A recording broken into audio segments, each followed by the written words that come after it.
చేశారు కదా వాళ్ళు, బతుకున్న మనిషిని చనిపోయాడని. ఇప్పుడు ఆ ఛానల్ మీద కేసు పెట్టబోతున్నారా మీరు?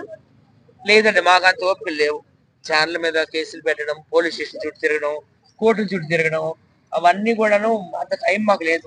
వేస్ట్ ఆఫ్ టైం ఇది, అంతే కదా బాబాయ్?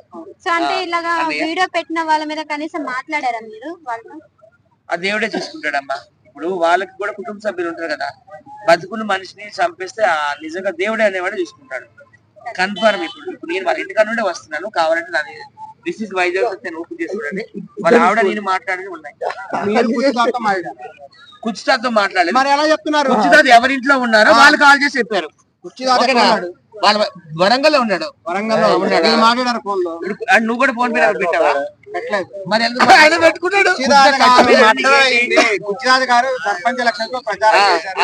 నీతో పాటు ఆయన మీద అటాక్ జరిగింది అనేటువంటి మాట్లాడారా? మరి మీరు ఎలా చెప్తారు? వాళ్ళ కుటుంబ సభ్యులతో మాట్లాడారండి. వాళ్ళు చెప్పారా? మరి మీరు గుజరాత్ ఆయన ఫోటో అయితే పెట్టారు చూడండి, ఆయన ఫోటో కూడా పెట్టారు కదా. మరి అటువంటిప్పుడు మీరు అలా చెప్పడానికి లేదు. సర్పంచ్ ఎలక్షన్ లో ఆయన ప్రచారం చేశారు. లాస్ట్ టైం ఆయన చెప్పడం జరిగింది పోటీ చేస్తానని. వరంగల్కి వెళ్ళాడు ఆయన, అక్కడ కూడా రాజకీయాల్లో పాల్గొని రాజకీయ ప్రచారాలు చేశాడు. కాబట్టి కుర్చీదాత మీద అటాక్ జరిగింది అని చెప్తున్నారు. ఈ నెంబర్ తీసుకోండి, కన్ఫర్మేషన్ అవ్వాలి కదా. ఈ నెంబర్ వీడియో తీసుకోండి, కేసు పెడతాం, ఈయన కూడా పిలుద్దాం. బతుకున్న మనిషి ఎట్లా చంపేస్తారండి మీరు? మూడోసారి ఆయన బతుకున్నాడు, మీరు వాళ్ళ ఫ్యామిలీ దగ్గరకు వచ్చి ఫస్ట్ మాట్లాడండి. వాళ్ళ ఫ్యామిలీ వచ్చిండు తప్పట్లా అనకూడదు. ఫోటోలు మంది వేస్తారండి, ఎడిటింగ్ చేసి మంది వేస్తారు. మనిషిని పోలిన మనుషులు 7 ఉంటారు.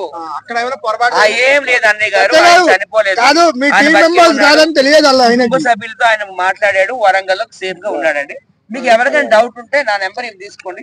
ఆల్రెడీ ఆర్టీ వాళ్ళు వచ్చి ఇంటర్వ్యూ చేశారు. ఎవరు ఆర్టీ వాళ్ళు మీకు తెలుసు కదా, టీవీ నైన్ లో వర్క్ చేశారు రవి ప్రకాష్, వాళ్ళు వచ్చారు. అలాగే బిగ్ టీవీ వాళ్ళు వచ్చి కూడా ఇంటర్వ్యూ చేశారు. నేనే ఇంటర్వ్యూ అరేంజ్ చేశాను. అలాగే హిట్ టీవీ వాళ్ళు కూడా వచ్చి ఇంటర్వ్యూ చేశారు. వాళ్ళ మిస్సెస్ వాళ్ళ కూతురు క్లియర్ కట్ గా చెప్పారు, మా బంధువుల ఇంట్లో సేఫ్ గా ఉన్నాడండి. ఎవరో ఏవో డబ్బుల కోసం ఫోటోలు ఎడిటింగ్ చేసి ఫోన్ పే నెంబర్లు పెట్టి ఆయన కార్యక్రమాలు మేము చేస్తాం అంత్యక్రియలు అని దండుకుంటున్నారట. ఇది ఎంతవరకు కరెక్ట్? బతుకున్న మనిషి చంపాడు. అది నేను ఎందుకంటే నేను వాళ్ళ కుటుంబంతో మమేకమై ఉన్నాను కాబట్టి చెప్తున్నాను, అంతకుమించి ఏం లేదు. అందరిలో గాలి కాపలేదు నేను చెప్పాను. ఆ విషయము వాళ్ళు వీడియో తీసి చెప్పాలి. చెప్పారు. మీరు ఎందుకు వీడియో తీసుకోలేదు? వీడియో పెట్టండి, ఉంది వీడియో దాకా మాట్లాడించండి, దాకా మాట్లాడించండి, అప్పుడే నమ్ముతాం. కాకపోతే అట్లా ఫేక్ చేస్తున్నారు.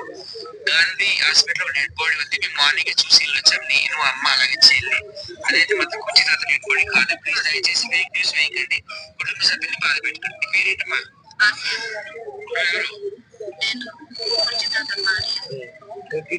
అయిపోయిందా?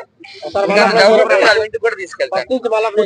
గారు లైవ్ వీడియో కావాలి. ఆయన బతికే ఉన్నాడు. లైవ్ వీడియో కావాలి.